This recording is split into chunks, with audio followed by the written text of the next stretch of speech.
अस्सलामुअलैकुम, आप देख रहे हैं ANY न्यूज नेटवर्क। मैं हूं मोहम्मद एहसन। लाहौर से सीनियर ब्यूरो चीफ हुसैन सुबानी की रिपोर्ट के मुताबिक चौधरी मुबारक अली बाछली सदर मछली मंडी लाहौर, चौधरी इम्तियाज़ अहमद बाछली, चौधरी मकसूद गुज्जर बाछली ने अपने डेरे बाछली में ईद मिलन पार्टी का एहतमाम किया, जिसमें चौधरी मुश्ताक, चौधरी तारिक और दीगर मुअज़्ज़िज़ीन इलाका ने कसीर तादाद में शिरकत की।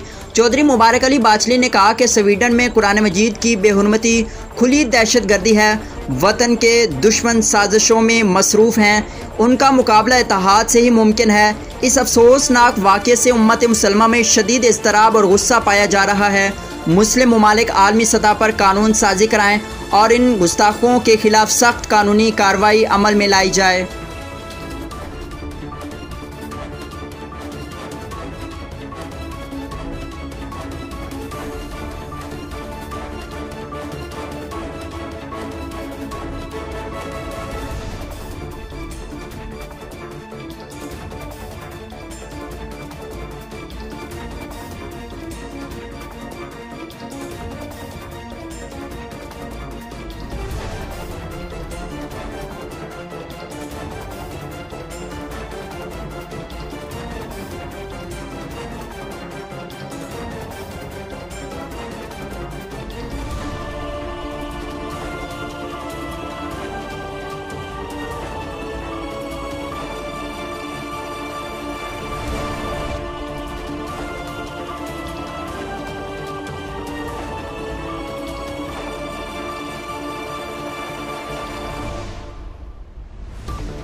बुलेटिन में फिल वक्त इतना, मजीद देखते रहिए ANY न्यूज नेटवर्क।